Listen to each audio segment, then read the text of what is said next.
I think Mike called me probably in like March that year, maybe early 2018, and said, there's a project. I can't tell you what it is, but just kind of the way he was talking about it, I was like, oh my God, he's talking about Half-Life. And I was driving down the interstate in Minneapolis, and I just wanted to pull over and like scream. Emily Reese is the host of the VGM podcast Level with Emily Reese. Well, obviously. She conducts some of the finest interviews you'll ever hear, and that's what led to a series with the sound team from Valve featuring their VR game, Half-Life Alyx. Now, clearly, I have a lot of questions, and we dig into them all. But first, Emily catches us up to speed on her podcasting career. I'm Stephen Kelly, and thanks for joining us for an evening at the Roost.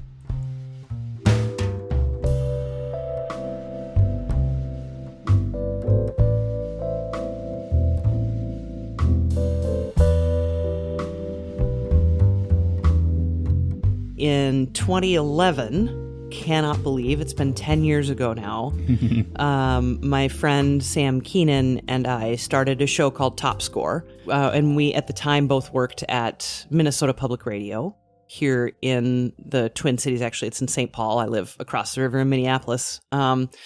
But we were there. We did the show there for about 4 years. It was a podcast, and then it was like a really brief radio show. It kind of had a few different transitions at its time at That's right. Minnesota Public Radio. And then we both left the company at different times and then rekindled the podcast as Level with Emily Reese. And that's been going on since, I would say, I think we started episodes in 2015, like late 2015, but we didn't name it Level until sometime in early 2016. Yeah, so that's the timeline there. And, just been doing that just ever since. I try and do it weekly, but I'm not always very good at that. It's just gets a little hectic with work and other responsibilities, but I love it so much, and just feel so lucky to have built the relationships that we've built and met the people we've met and get to hear the music we get to hear. So it's pretty awesome. I mean, on Level, we focus mostly on composers of video game music, but with and interviews with them, of course. And but we also do occasionally step outside those boundaries into other audio areas of games. So that's just fun. Yeah. I feel a deep kinship with all of your shows because I feel like both your show or your shows and ours have kind of constantly reinvented themselves and changed their format. And then you compare that to like the Super Mercado Brothers podcast. I don't know if you've listened to their show before, but they are the most like consistent quality show that you will ever find. Like their format has stayed strong for years upon years. Yeah, it's amazing. They definitely found exactly what they wanted to do and have been able to execute it really beautifully. I love those guys. They're amazing and they're wonderful musicians. And for us, it was a little tricky at first when we left Minnesota Public Radio, just because of, intellectual property rights and things like that. We had to be a little careful and I think we would have had to be a lot more careful if we had made a ton of money. Right. And so we just wanted to be careful and respectful and so that kind of forced us into changes, because I think we were really wanting to do more than what we really could at NPR because, and I mean, I'm so grateful for it, but when I was there, I was working for the classical department. And so we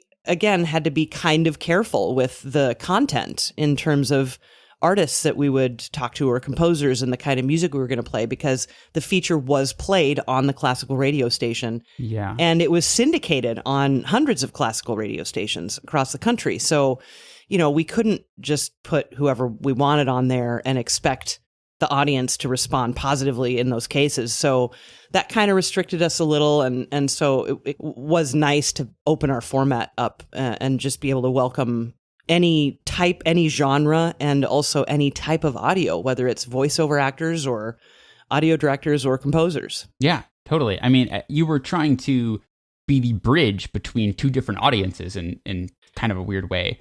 Which I think was really valuable, because I think that was a relationship that went both ways. You had people who were introduced to video game music, and then also people who discovered it through video game music who were introduced a little more to classical music and that whole world.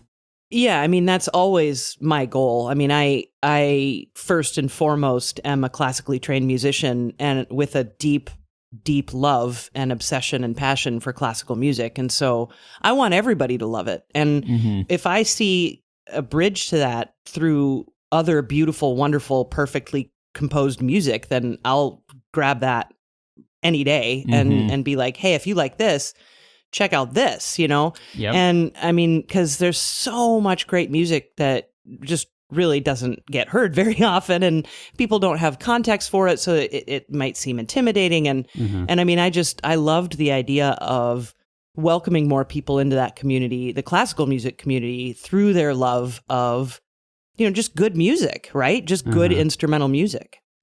Were there any episodes back in the Top Score radio days that people especially responded to?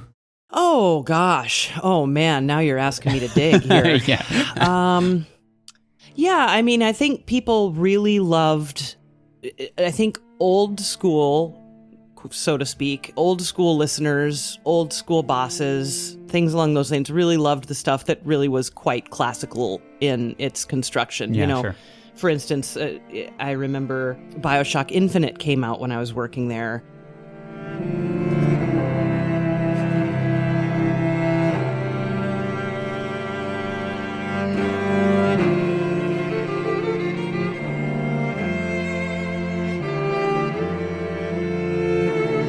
Music by Gary Scheiman. And I mean, Gary just is a really brilliant mind anyway, and has had a lot of really intense classical training. So he's a student of the art and you know, put a lot of research and development into that sound and making it sound like America in whatever it was, 1914 or 12, I can't remember now.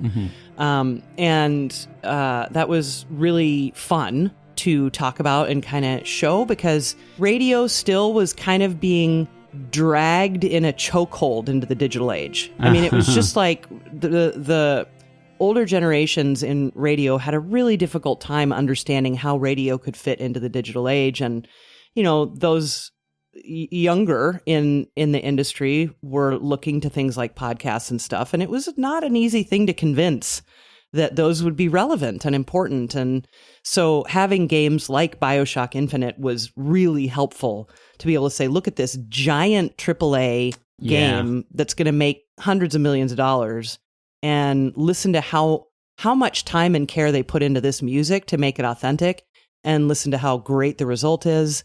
And we can learn all these cool things from it. And it also happens to sound a little bit like Charles Ives and a little bit like, you know, so-and-so. And, you know, I mean, it's just gives us an example to talk about Stephen Foster. And yeah, that stuff is really valuable to, I don't want to say older generations, because I have colleagues that are my age. I'm 44. So I'm on this really weird bubble of technology and not technology. And so I have friends who are just like completely can't even log into their, you know, AOL email still, right? So it's like, it's just weird to be kind of in this weird little hump of in-between land. And, you know, it's a lot of people just don't have a connection to video games and don't understand how artistic the world can be. And it can be all those other things they don't like too, but it's also all these awesome things with great music and art and stories and the things we love. Yeah, like so much of it is what you grew up in and where your perspective is right now. And depending on where that is, you could see a medium like video game music in a completely different light. There are people whose entire hobby is classic game music, like the original, you know, chip tune and authentic tracking and all that stuff. And then other people who are like, wait, what are you talking about? When you say the words video game music, I think Lena Raine, Austin Wintory, like the new, sort of newer kind of the indie games and like sort of that whole scene. And it's like it's become a broad enough topic that one word doesn't even begin to contain it. Well, yeah, and that's because it's been a decade now since games like that came out in the first place, like Bastion and Braid and all of those games from way early in those kind of them opening up the the world to indie gamers and developers. I mean, that's been around for 10 years now, or more, really. And so it's just like, it's no wonder that there are people who really aren't thinking of chiptunes when they think of video game music. And I'll be honest, I say this in pretty much every interview. You may recall I didn't game when I was a kid, so I didn't grow up with it either. I mean, I did, more so than most kids nowadays, but I still didn't have an NES, and I didn't play Sega when I was a kid. I mean, I maybe once a year or somebody over at somebody's house, but you know, so my experience with it is different as well. And I mean, that's music in a nutshell, right? Like classical music in itself, it spans hundreds of years, you know, and so video game music also just has this huge broad net that it's cast. Yeah, and I mean, like I could have grown up listening to SNES music, like exclusively. I'm the right age for that. But I had let's say, very cautious parents who were not sure about this video game thing. And it took until the Nintendo 64 era for us to convince our parents to take that dark plunge into the depths. So we actually had to buy retro consoles like from, you know, eBay or whatever to go back and experience them. So my nostalgic video game memories are like the kind of that Dreamcast GameCube era, you know, your Wind Wakers and your Sonic Adventures and all of that. So that has absolutely shaped the way I see video game music, to the point where I'm fairly, you know, well versed and love talking about the older titles. But you know, if I was to get into a room with my contemporary fellow podcasters, I would be destroyed on trivia night, right? I would too, for sure. Still to this day. And I've had 10 years that I could go back and listen to it and study it, but I kind of haven't, because, you know, as we've established, I have other musical jobs that require listening time from me. But it's like, it's an interesting thing. I'm like, you know what? There are plenty of people in the world who are covering that way better than I could. Right. So you guys just keep going, and every once in a while a Chiptunes OST comes out and falls in my lap, and I'm like, yes, this is amazing. Let's do it. You know, it's perfect. Yeah, I know what you mean. And you know, the world, I've noticed, has a lot of things in it. And there's a few.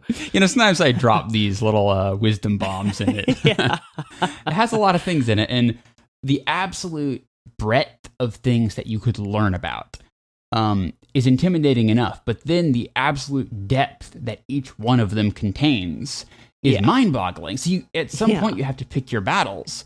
Like if I learn more about game design, I'm spending less time listening to game music and spending less time learning how to play the melodica, right? It all is a balancing act. It's a very fun balancing act, but yes, indeed. Yeah, you kind of have to come to terms and accept the fact that you can't do everything.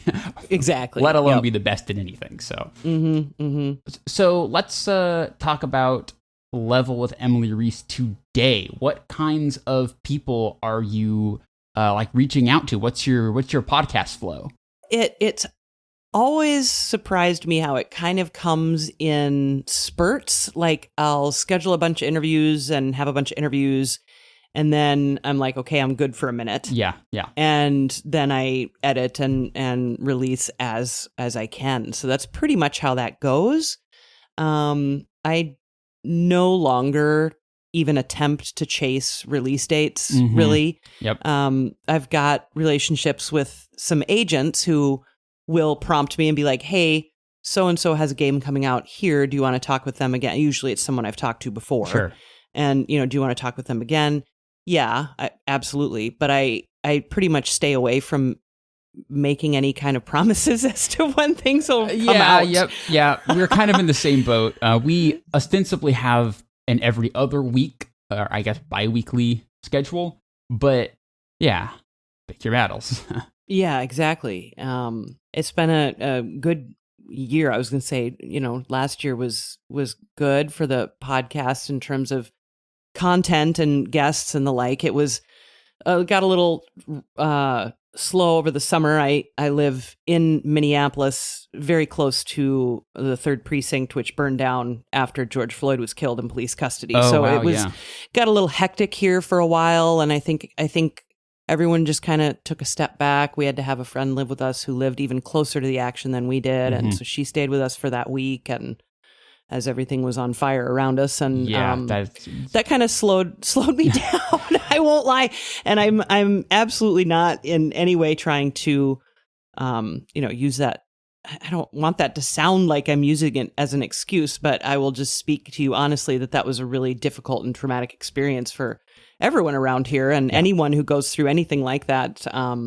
It's scary, and it took, I think, a lot of us just kind of stepped back and were like, okay, well, at least I'm not scared of COVID anymore. Right. That took that fear away. It's like when your leg itches and your arm falls off. Exactly.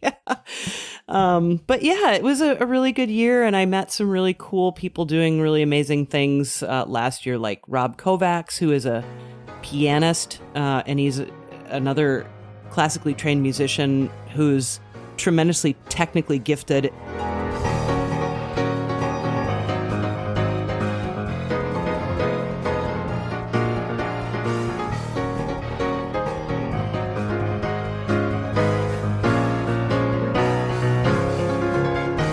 He goes by the name 88-Bit, and he's absolutely fantastic. His arrangements are tremendously difficult, and he's just so good that he plays them well and makes these really great videos, and it was super cool to meet him. And wow, that's awesome. I had some old guests that I've had many times, like Gary Scheinman. He did a game with Mikolaj Strawinski, who did the music for The Witcher. Really? What project was that?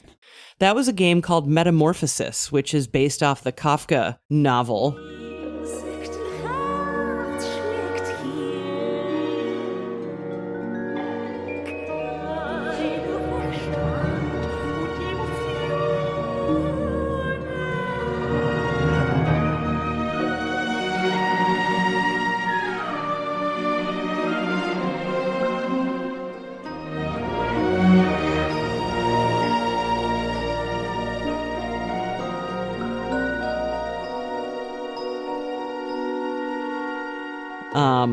And it was just a little 3D platformer, and about, you wake up as a bug, which is what happens in the book. And so they wrote this really cool, early 1900s, expressionist music kind of soundtrack, which was very cool. And I don't know, it was a good one. So and as I mentioned to you before we hit record, we've been working on a project with Valve for a while now on the music and audio from Half-Life Alyx, and that's been great fun, and we'll be getting interviews out at some point, hopefully someday, from that.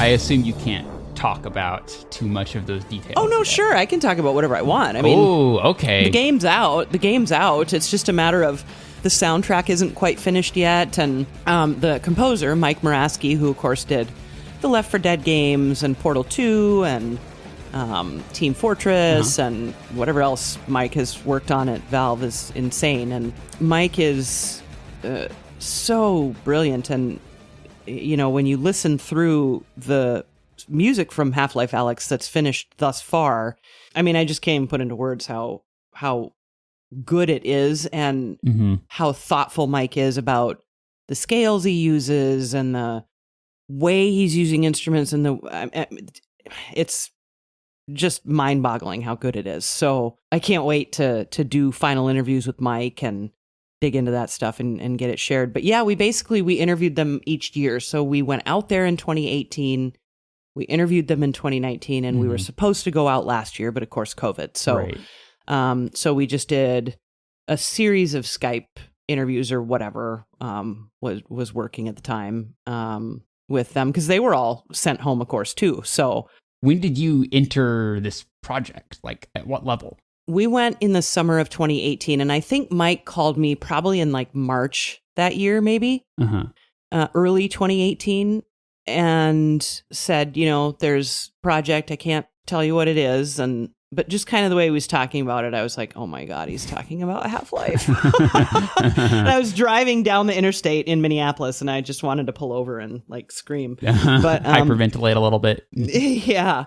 But essentially we met the whole audio team, and concurrently with the Half-Life Alyx launch, or shortly before the game was released, they also released their new headset, the new Index headset. Yeah. With a new audio system. And the inventor of the audio system, she's also a member of the audio team, Emily Ridgway. Speaking of BioShock, she was the audio director on the first BioShock and on Destroy All Humans, which is how Gary was hired. Yeah. Gary Scheinman. I see. So that's fun little side note. But Emily Ridgway invented this new system of headphones for the Index VR headset.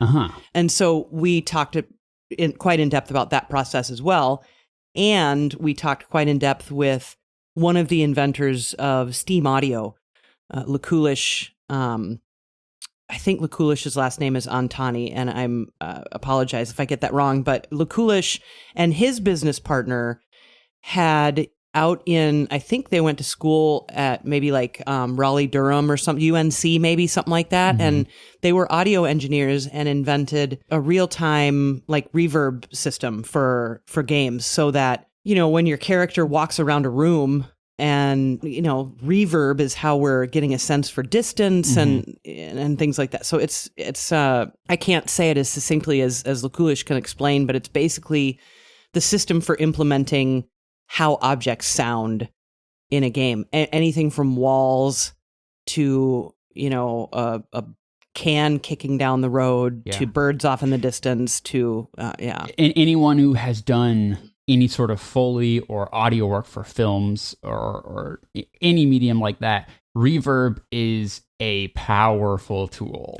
It's essential. I mean, it's like it shapes the mood of the whole scene, and in a game gives you vital information. Yeah, and I mean, when you think about those things that are like the quietest rooms in the world, we have one here in Minneapolis where it's a room with like literally zero reverb. You walk into the room and there's all the sounds are absorbed. And so that reverb is tremendously important for us to give us a sense of all kinds of things. And in games, it's just a way to enhance realism. So, So Lukulish and his friend, his business partner, were purchased by Valve, and that got turned into Steam Audio, which, of course, being a Valve cool product, anyone can use for free in their game if they want. So it's amazing. So those are the things we talked about. We talked about the headset that came out. We talked about Steam Audio, and then we talked with two of the other audio designers, Dave Fiza and Roland Shaw. And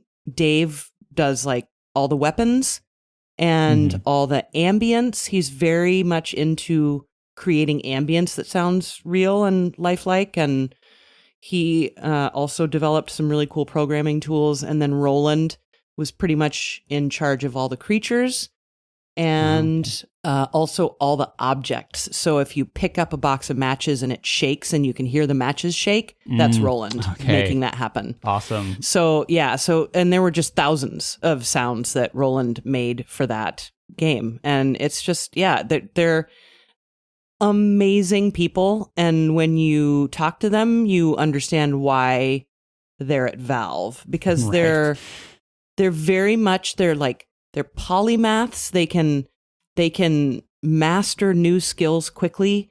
They can invent new solutions that benefit teams of people. I mean, they're really amazing. I cannot speak highly enough about the people that we met there. I mean, they're just amazing people. And you would be like, oh man, I need this list of things from you.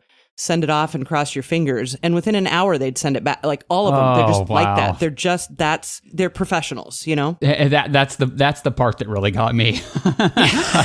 Yeah. That sounds great. No, I mean, I guess it's a reason that they were the chosen to work on the next Half-Life game, right? Like that's well, and the thing about Valve though, it's not there. You're not chosen. You just you choose your path at Valve. So if you want to work at Valve, all you got to do is go convince a bunch of people that you should work at Valve. And I mean, it's a very, very different business model than any other place I've ever even heard of. And you make your own way. And so if you want to work on Half-Life Alyx, you find a way to do it. And that's really interesting. Yep. And I mean, it's safe to say that some of those things fall out fairly naturally, like if, for instance, Roland, one of the audio designers, if Roland is busy working on Dota or he's busy working on Counter-Strike or something, he might not have time to work on Half-Life Alyx. But so that's kind of how that works. Like Emily Ridgway, for instance, primarily works on Counter-Strike. That's her baby, she calls it.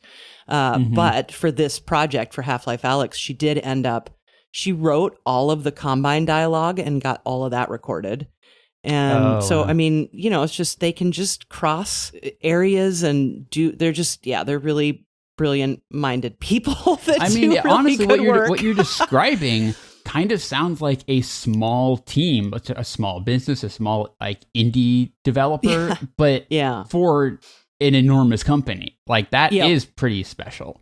Yeah. It is a unique place, and there are, I believe, probably classes taught about the business model of that institution. It's an amazing place, and we just felt really lucky to be able to work with them, and hopefully we'll be able to share stuff with you at some point in the future from that. So yeah. Wow, that's awesome.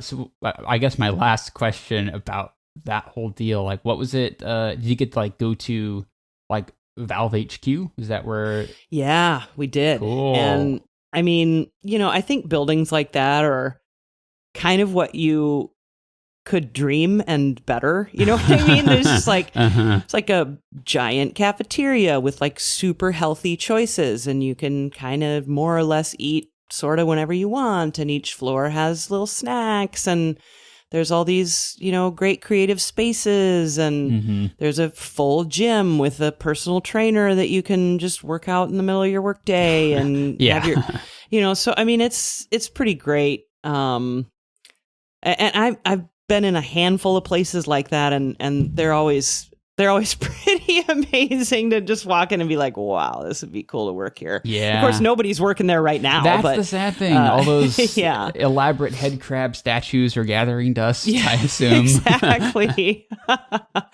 Exactly. But yeah, it was pretty impressive spot. And I think that they've only been in that, well, probably now for maybe 5 or 6 years, but at the time they'd only been in that building for a couple years. So it was still a little new to them too, So that must have made it just tragic to have to bounce for so long. I'm sure. Yeah. Have you seen any of the No Clip documentaries? Yeah, I have. Okay, because this is giving me No Clip vibes. In two ways. One, because I kind of feel like you are fulfilling a No Clip role for the audio sphere of video games, which is awesome. Yeah, I mean, I have a tremendous amount of respect for documentarians. I don't really feel like I have skills that very well for that. I mean, basically when we release what we're going to release, it'll be series of interviews. And, with Mike, the composer for Half-Life Alyx, it'll be a series of, it will be several interviews. But people are so good at taking and telling a story from years worth of audio, and I feel a little less capable than a lot of those folks are. But, I mean, it's tough competition. Yeah, exactly. I mean, they're professionals in that way, and so it'll still be. I hope, really insightful and just really great information for people to just kind of know what it takes to work on a project like that, and just kind of get a sense for how just brilliant these minds are that are working on games like that. So, yeah. Well, here's something that I find so valuable about projects like this. And it's one of the main reasons that Brian and I were so excited to work on Field of View. I don't actually remember if we've ever talked about this project of ours on this podcast. So very quick recap is Field of View, The Art of Game Design is the subtitle. It's a sort of documentary style interview series that we have been working on YouTube. By the time this goes up, we'll have 3 videos out. And we talk to all kinds of game designers. And each video is themed, around some aspect of game design. One is on time loops. One is on the original Myst.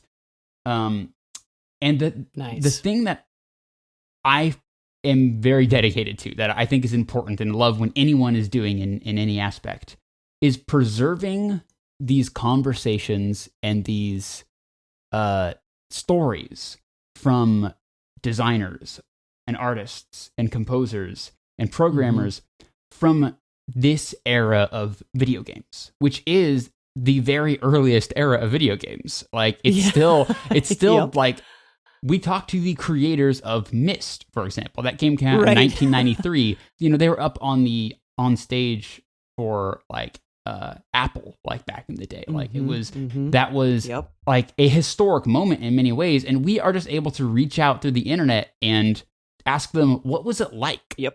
And you'd be surprised how undocumented these things are.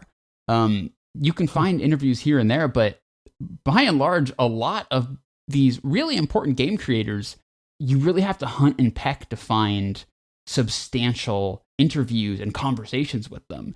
And just sharing that with the world in an archival sense, I think is really neat. And thinking about the project you're doing with Half-Life, game audio probably gets even less play than game design. So I think that's going to be important in years to come. Yeah, I mean, it really is fascinating to try and share certain examples of game audio because of the way audio operates in games, in that it's usually constructed in a bunch of pieces that trigger at various times.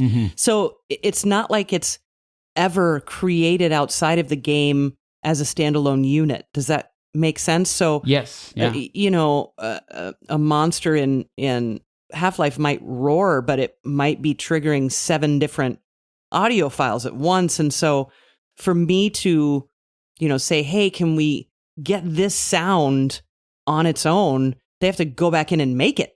And that's just like the soundtrack, right? That's exactly what happens with the soundtrack. I mean, that's what Mike Moraski is doing right now, is recreating how the music enacts itself in the game. So it is an interesting thing to document for that reason, because it almost it's almost an elusive entity of itself. It's like you can't really hear it on its own. It's so contextual. I mean, that even factors into distributing the music, because a film score is a film score. It's linear. But for years, for example, World of Warcraft its music has become more and more dynamic over time.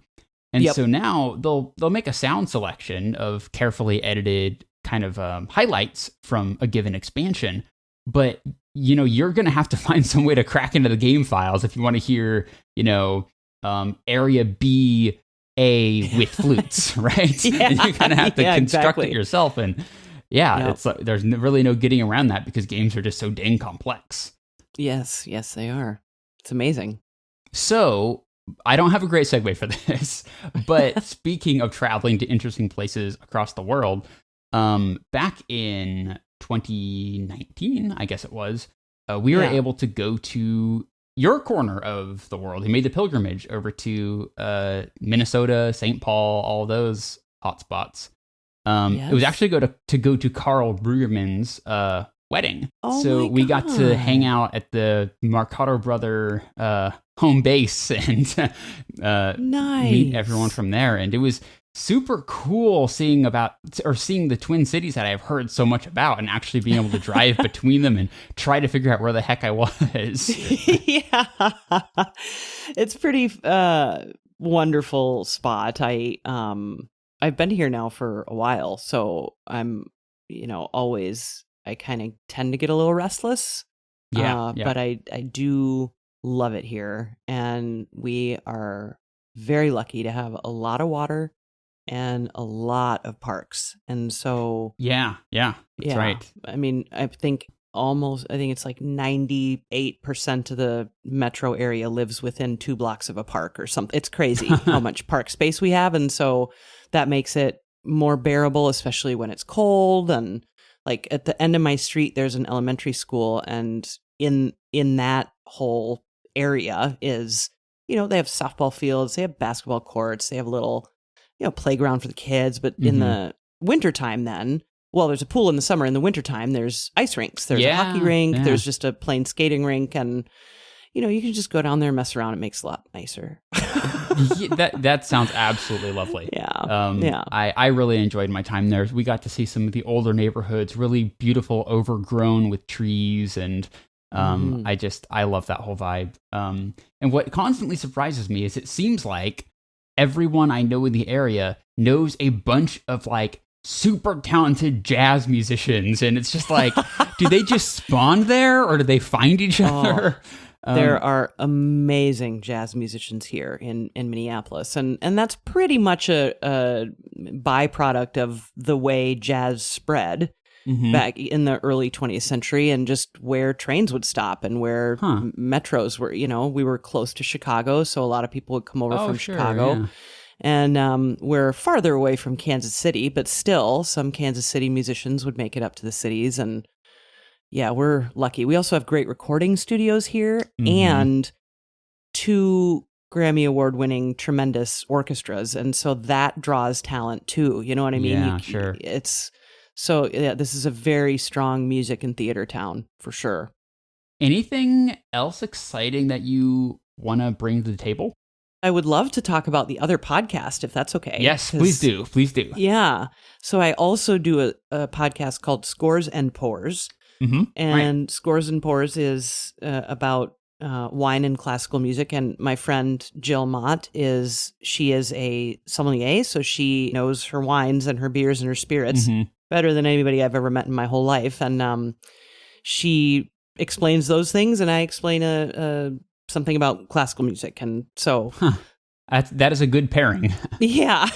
And we both just try to have fun with it, because they can be such stuffy, intimidating topics, because they're like, wine is so overwhelming. It's just unreal to me. And so can classical music be. And it's just, we just try to have a really good time with it. And it's the first time I had ever worked with a co-host, and that's really fun. Oh yeah. I'd never really got to have that experience very often. And so that's been super fun to work with her on that. And yeah, see, I have a built-in co-host from childhood. Exactly. I don't know what it's like to not have one. Yeah, exactly. Well, it kind of seems like both like wine and classical music are things that people will taste and then be like, no, I don't like this, and then never give a chance. And you need someone to introduce you and sort of point you in the right direction. What kinds do you like? What will you respond to? Yeah. And we've got a lot of episodes now, because that's a weekly show, and there's just something that's easier about staying on schedule with that when you have a co-host. Yeah. Oh yeah. So we're pretty good about that. And I think 70 something episodes out. Wow. So I mean, we've been doing it for a year and a half. So, and we put out a bloopers reel, which is really fun each year, right around New Year's. So those are funny. Oh, nice. It's Delightful. it's really fun. It's anywhere from, it tends to be a little bit longer than my level episodes, just because we're covering so much stuff, you know? And yeah, it's a good time. Scores and Pours, wherever you find your podcast. And of course, Level with Emily Reese. Of course. Yes. Don't forget the classic. Yeah. That's a great spread. You have a lot of cool stuff going on right now. It's fun. Yeah, there's some fun stuff. Yeah, for sure. Well, it was an absolute pleasure to hear more about it.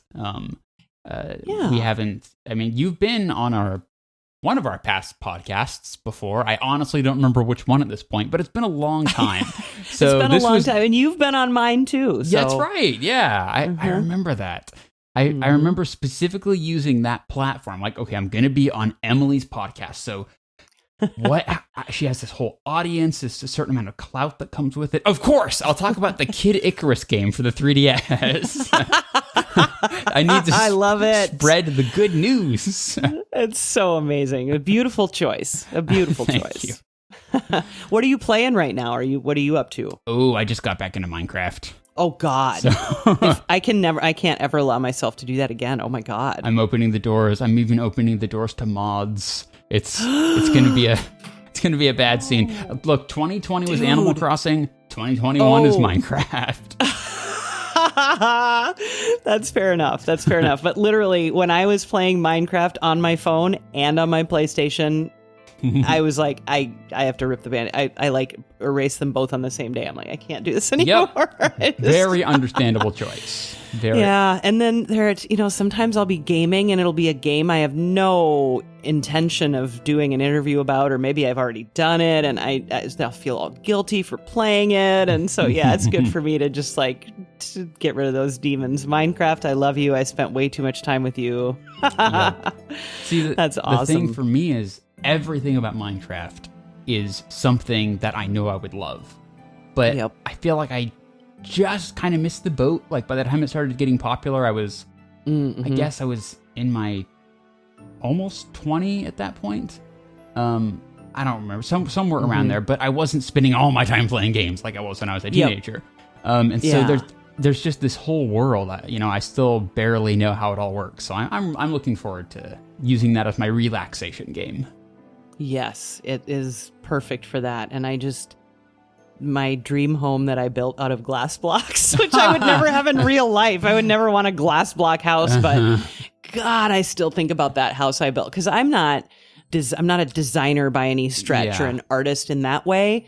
And so that was one of the things that initially intimidated me about Minecraft. I'm like, I don't know what the hell to build. And then you're like, oh, well, you kind of do just figure it out. You figure out what you want and what you need and what you want it to look like, and then you build it. It's a lot like growing up with Legos. That was my jam before video games. It gives you somewhere to start, and it gives you, these blocks that connect in very clear ways.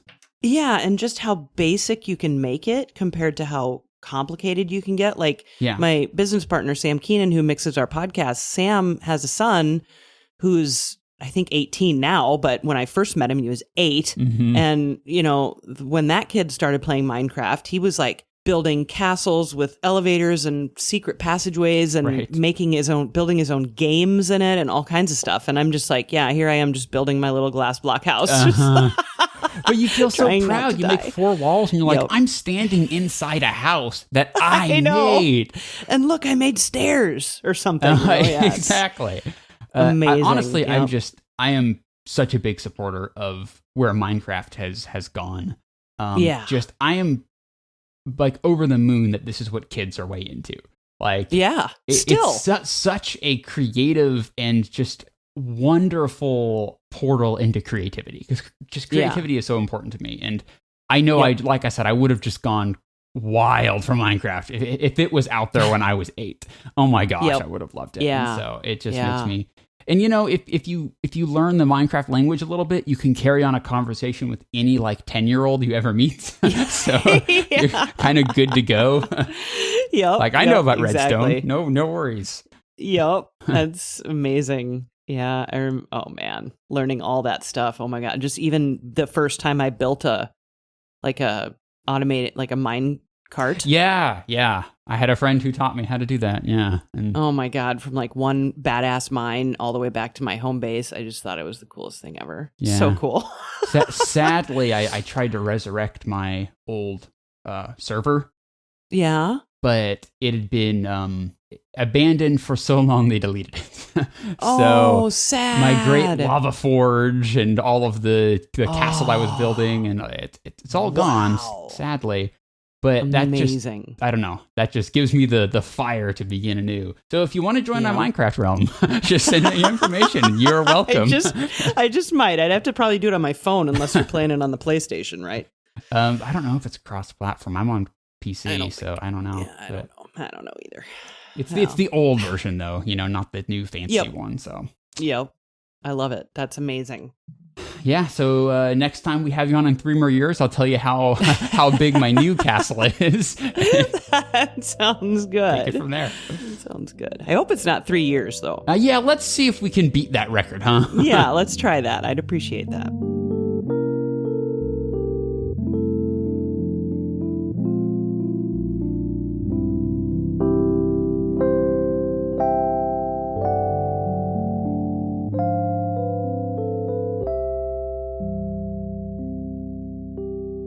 I really appreciate you taking the time, Emily. It was an absolute pleasure to talk for a little bit. Oh, likewise, Stephen. It's nice to reconnect, and I hope we get to do this again soon.